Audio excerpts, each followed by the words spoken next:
오늘도 새날 주신 주님께 감사하며 하나님 말씀 시편 98편 3절 4절입니다.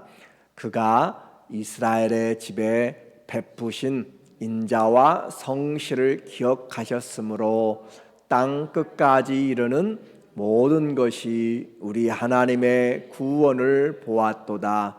온 땅이여 여호와께 즐거이 소리칠지어다. 소리 내어 즐겁게 노래하며 찬송할지어다. 아멘. 오늘은 삶의 노래 102번째로 하나님의 구원이란 주제로 말씀을 나누겠어요. 세상이 태풍과 폭염과 또 홍수와 또 산불과 가뭄 또 전쟁과 테러까지 정말 온 세상이 편하게 가지를 못하고 있는 갈 길을 잃은 것 같은 상황입니다. 이런 세상의 속에서 인생의 위기에서 성도들의 삶, 특별히 시편 95편과 100편을 우리가 보면서 하나님 앞에 그 구원과 그 통치를, 공의로운 심판을 우리가 찬양하도록 그렇게 하는 것은 세상을 떠나 있는 것이 아니다라고 했어요. 또 세상에 뒤떨어져 있는 그런 상황이 아니고 오히려 시대를 이겨나가고 인도하는 하나님의 선한 손길의 역사들을 우리는 바라봐야 될 것을 우리는 기억합니다. 시대와 또 환경은 변하여도 영원히 변하지 않는 하나님의 진리, 그것은 하나님께서 우리를 하나님의 가장 선한 길로 또 구속의 역사들을 이끌어 간다고 하는 불변의 원칙 속에 있기 때문에 그래요. 세상이 어떻든지 공의로운 하나님의 심판 또 주권적인 통치는 변하지 않습니다. 이것이 진리입니다. 그래서 성경은 우리에게 모든 환경에서, 모든 고난에서 우리를 위로하실 뿐만 아니라 모든 환경에서 감사로 기도할 것을 구하라 라고 말씀하고 있어요. 산속으로 따로 가서 혼자 살라는 것이 아니라 세상의 고난 가운데서 위로하시고 또 위로를 받음으로 고난받는 자들을 위로하게 하시는 위로의 주님. 그러므로 우리는 위로받은 자로 위로할 수 있는 자, 소망을 잃어버린 자에게 진짜 소망을 줄 수 있는 자, 그렇게 하나님이 우리의 삶의 목적이 되면 우리는 든든하게 서서 반석 위에 믿음을 세울 수가 있습니다. 호흡 있는 자, 왜 찬양하도록 그렇게 성경은 자꾸 이야기할까요? 그것은 바로 하나님이 우리의 이 모든 만물의 창조의 주가 되시고 또 하나님이 우리를 구원하신 구원의 주이시고 또 영원한 심판의 주이심을 분명하게 새겨주고 있어요.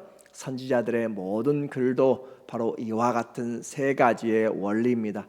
하나님이 창조주이기 때문에 찬양하라고 하시고, 하나님이 우리가 죄를 범하였음에도 불구하고 구원하셨기 때문에 찬양하라고 이야기하고, 또 힘들고 어렵고 악인이 판을 쳐도 공의로운 재판장이시기 때문에 찬양하라. 결국 이 세상을 살아가면서 또 구원을 얻었고 불의한 일을 당하여도 하나님은 반드시 승리하시는 하나님, 찬양하지 않을 수가 없다라고 하는 것이 성경의 원리예요. 그러면 어떻게 찬양할 것인가?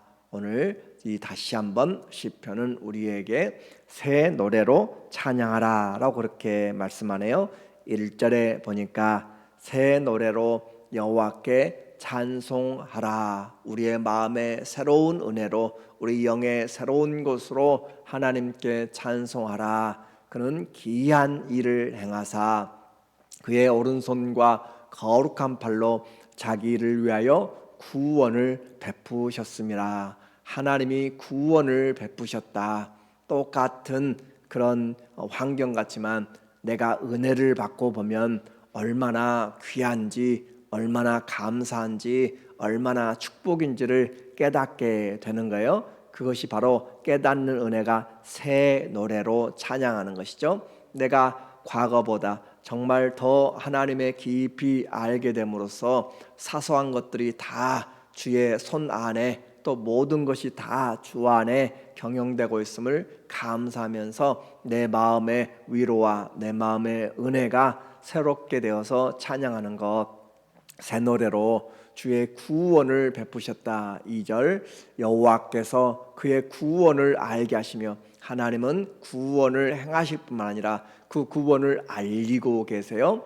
그 구원을 알게 하시며 그의 공의를 문 나라에서, 나라의 목전에서 명백히 나타내셨도다. 분명하게 나타내셨다. 이중적인 강조죠. 하나님의 구원은 모든 사람들이 하셨다라고 할 수 있도록, 그래서 죽음과 또 멸망에서 생명과 영생을 주신 구원의 반석이신 하나님을 찬양하라 하면서, 구원받은 자는 이것이 아침마다 새롭다라고 하는 거죠. 주의 인자와 긍휼이 무궁하심으로, 끝이 없으므로 우리가 진멸되지 않습니다. 이것이 바로 하나님의 성실 때문에 그래요. 하나님이 우리를 위해서 오늘 아침도 풍성하게 열어주신 거죠. 우리 중에는 얼마나 많은 사람들이 아픈지, 또 환경이 어려운지 모릅니다. 그럼에도 불구하고 주님이 오늘도 새 은혜를 주신 것, 또 새 은혜를 약속대로 주실 것을 믿고 감사하면 주님이 복을 주시고 지키시고 그 얼굴을 우리에게 향하여 비춰서 우리를 은혜롭게 하시고, 그 얼굴을 우리에게 향하여 드셔서 우리에게 평강을 주신다고 약속으로 담고 있어요.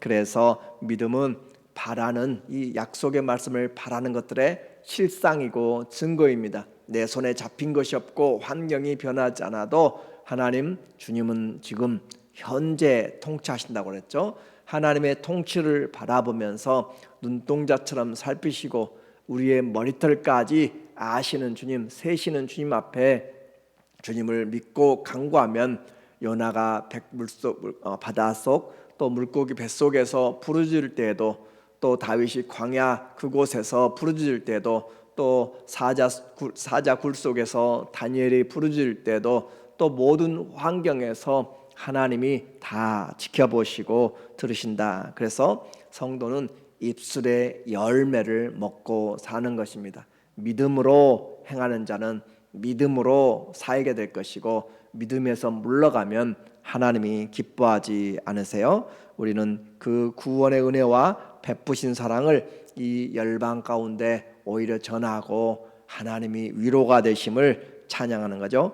와서 보라, 우리 하나님의 구원을 보라. 세상에 그렇게 움켜잡았던 것들도 다 떠나게 되는 것이고, 3절에 보면 그가 이스라엘의 집에 베푸신 인자와 성실을 기억하셨으므로, 하나님은 말씀을 기억하십니다. 약속을 기억하십니다. 그래서 땅끝까지 이르는 모든 것이 우리 하나님의 구원을 보았도다. 이것은 특별히 이스라엘의 포로에서 돌아온 것을 노래한다라고 학자들이 이야기를 해요. 온 땅이여 여호와께 즐거이 소리칠지어다. 소리내어 즐겁게 노래하며 찬송할지어다. 하나님의 구원이 출애굽뿐만 아니라 또 바벨론에서뿐만 아니라 오늘 이 시대에도 동일하게 하나님을 바라는 자에게 부끄러움과 수치를 당케 하시고, 또 고난 당한 즉 우리에게 이겨날 은혜를 주신다라고 하는 그 신실하신 하나님, 그 인자와 성실하심은 이 민족에게만 아니라 오늘 주님을 바라보는 자들에게 새 은혜로, 내가 세상 끝날까지 너와 함께하리라 하셨고, 약속한 대로 성령을 보내셔서 우리를 고아와 같이 내버려 두지 아니한다라고 하신 것이죠. 그러므로 우리 주님 앞에 새 노래로 즐겁게 노래하며 외쳐야 될 것은, 주님이 우리를 구원하셨고 지금 구원하실 것이고 장래에도 구원하실 것이다. 오늘 우리의 구원은 영혼의 구원, 이 육체의 구원, 그리고 또 삶에서의 구원과 영원한 다시 우리의 몸의 부활의 몸의 구원을 이야기하는 삼중적인 것들도 우리는 기억해야 돼요. 이미 구원을 이루었지만 구원을 이루어가고 또 이룰 것을 우리는 바라봐요. 하나님을 새 노래로 찬양하라. 또 어떻게 찬양할까요? 모든 악기로 찬양하라. 5절에 보니까 수금으로 여호와를 노래하라. 수금과 음성으로 노래할지어다. 음악을 통하여서, 악기를 통하여서, 우리의 목소리를 통하여서 나팔과 호각 소리로 왕이신 여호와 앞에 즐겁게 소리칠지어다. 노래하되 즐겁게 하라. 왕 앞에 노래하라. 그래서 왕 되신 주님을 가장 기쁜 모습으로 우리가 찬양할 것을 말하는 거죠. 그래서 우리의 목소리와 마음뿐만 아니라 모든 재능을 통하여서 하나님이 주신 모든 재능을 총동원하여 하나님을 찬양하는 것은 이 세상의 악기들, 이 세상에 있는 그런 모든 물건들의 목적이 하나님을 찬양하도록 지으심을 입은 거예요. 그래서 너희가 잠잠하면 이 돌들이 소리칠 것이다 라고 하는 것처럼 모든 만물은 하나님을 찬양하고, 또 시편 19편에 있는 것처럼 하늘이 하나님의 영광을 선포하고 노래한다고 그랬죠. 날은 날에게 전하고 밤은 밤에게 지식을 전하여서, 그래서 밤낮 모든 것들이 다 하나님을 찬양한다라고 하는 거예요. 그래서 나를 위한 즐거움과 노래가 아니라 우리 주님의 구원을 바라보면서 높여드리는 것, 이것이 음악의 목적이고, 이것이 문학의 목적이고, 이것이 삶의 모든 영역에 하나님을 높여드리는 것, 그것이 우리가 하나님 앞에서 올바로 하는 것이에요. 나만이 아니라 내 생각을 사로잡고 또 우리의 이론들, 사상들을 통하여서 모든 것이, 그래서 내 속에 있는 것들아 다 하나님을 찬양하고, 또 너희 열방과 민족들아 다 하나님을 찬양하라. 찬양은 확산되는 것이고 찬양은 함께하는 것이고, 그렇게 함으로써 온 땅이, 온 천지가 하나님 앞에 오케스트라처럼 그렇게 들려지도록 소망하는 그와 같은 하나님의 구원을 우리는 바라보면서 주 앞에 모든 악기로 찬양하라. 내 안에서부터 시작되는 것이죠. 우리 가정에서부터 시작되고 목장에서, 우리 교회에서부터 시작되어 찬양할 때 하나님의 보좌가 이루어지고, 우리의 마음이 찬양할 때 하나님으로 인하여서 분명한 목적을 가지게 되어 새 노래로 찬양하고 모든 악기로 찬양하고, 또 어떻게 찬양할 것인가, 누가 찬양할 것인가. 7절에 보니까 바다와 거기 충만한 것과 세계와 그 중에 거주하는 자는 다 외칠지어다. 하나님 앞에 이 찬양의 자리, 예배의 자리에 초청하고 있는 것이에요. 하나님이 이와 같이 아름답게 구원을 베푸셨지만 하나님의 이 구원의 소식을 듣지 못하고, 들어도 찬양하지 못하고, 들어도 왕께 경배하지 않는 사람들은 그 영광을 알지 못하는 거죠. 바다의 그 수많은 어종들, 여호와 앞에서 큰 물은 박수할지어다. 산악이 함께 즐거이 노래할지어다. 그래서 그 많은 충만한 것들, 더 넓은 온 세계와 그 중에 거주하는 자는 하나님을 찬양할 그 의무가 있습니다. 땅에 존재하는 것, 모든 것들이. 그래서 하나님 모든 열방과 존재 속에서 찬양받으시기에 합당한 창조의 주님, 구원의 주님, 공의의 심판의 주님. 그래서 산과 물도 또 바다도 파도치면서 바람 불면서 주님을 찬양합니다. 그리고 우리의 삶에 공의로우신 그 하나님, 9절에 보니까 그가 땅을 심판하러 임하실 것이미로다. 한번 생각해 보세요. 만약에 이 시가 이스라엘의 그 포로에서 해방된 구원의 기쁨을 노래했다면 그 구원의 기쁨에서 끝나야 되는데, 또 말씀하시기를 그가 땅을 심판하러 임하실 것이다 라고 이야기함으로써 하나님의 완전한 통치, 그리스도의 재림의 심판을 우리에게 동시에 이야기하고 있어요. 그래서 우리는 하나님 앞에 지금 현재 다스림을 받지만 장래 주님의 공의로운 심판을 준비하면서 사는 것이 지혜롭다라고 한 것이죠. 그가 의로 세상을 세계를 판단하시며 공평으로 그의 백성을 심판하시로다. 온 세상을 하나님의 공평으로. 그래서 하나님이 주신 인생, 주님이 주신 뜻대로 살았는가, 그게 가장 중요해요.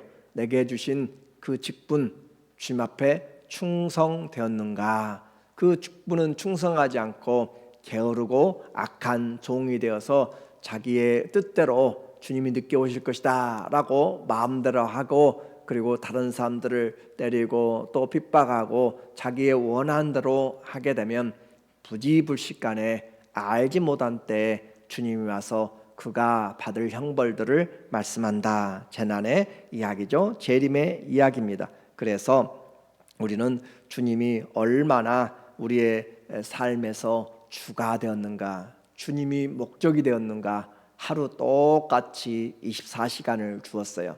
그 삶에서 여러분의 주님이 중심이 되어서 뭐 아무것도 하지 말라는 것이 아니라, 내 삶을 살지 말라는 것이 아니라, 먹든지 마시든지 운동을 하든지 공부를 하든지 일을 하든지 그 무엇을 하든지 우리는 주님을 목적을 가지고 주님 앞에 하나님의 영광을 가지고 내가 먹고 하나님의 영광을 위하여서 만나고 교제하고, 그 목적이 나를 나타내고 내 감정을 높이는 것이 아니라, 자랑을 하는 것이 아니라 주님을 나타내기 위해서 더 좋은 관계를 위해서 섬기고 더 좋은 복음의 문들을 만들기 위해서 내가 헌신하고, 그렇게 하는 것이 하나님의 영광과 목적을 위한 것이다 라고 하는 삶의 목적을, 깨든지 자든지 먹든지 마시든지 주님이 존귀케 되는 삶을 살아가는, 그것이 우리 삶의 가장 지혜로운 것이고 복된 것을 우리는 기억해야 돼요.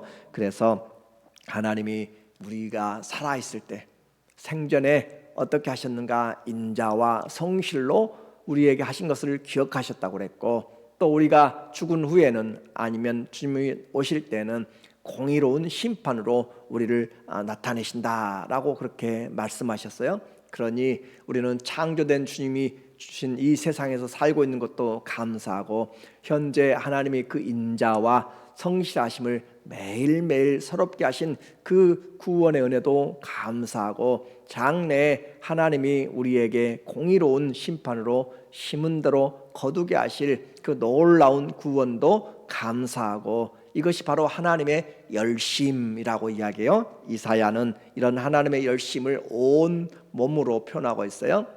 이사야 59장 17절에 공의를 갑옷으로 삼으시며, 자, 하나님이 공의를 갑옷으로 입었다. 전쟁의 모습이죠. 하나님이 옷을 입었는데 전쟁터에 나갈 준비를 하셨는데 공의로, 그래서 하나님은 거짓을 싫어하시고 공의로, 그리고 구원을 자기 머리에 써서 투구로 삼으시고 구원의 헬멧을 투구를 썼다. 그 목적이잖아요. 소망이에요. 그 머리는 구원을 바라보면서, 그래서 하나님께서 그 전사의 모습으로 구원을 투구로 삼으시고, 보복을 속옷으로 삼으시고, 무엇에 대한 보복이에요? 원수들에 대한 것이고 죄에 대한 것이에요.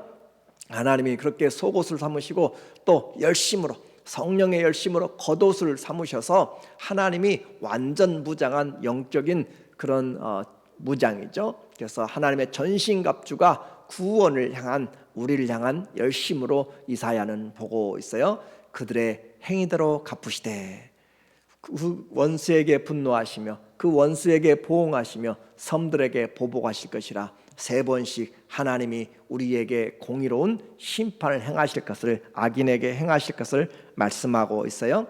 그 하나님이 공의로운 재판장으로 오실 때 우리의 삶에도 하나님이 잘 갚아주신다. 오늘 우리는 세상의 혼돈과 또 힘든 하루하루 현실을 맞이하지만 변하지 않는 것이 있습니다. 하나님이 창조의 주가 되셨고 구원의 주님이 되셨고 공의의 심판의 주가 되셨다는 사실, 그리고 그 뜻대로 하나도 어김없이 진행되고 있다는 것이에요. 그래서 그 하나님을 알고 찬양하되 마음을 다해서 새 노래로, 그리고 모든 것들을 동원하여, 그리고 모든 것들이 다 주님을 찬양하는 것, 오늘 뿐만 아니라 우리의 일평생 하나님, 그 하나님을 높여드리는 하나님의 그 구원의 노래가 우리의 영혼과 삶에서 늘 삶에서의 드러나기를 예수 그리스도의 이름으로 간절히 축원합니다. 아멘. 기도하겠습니다.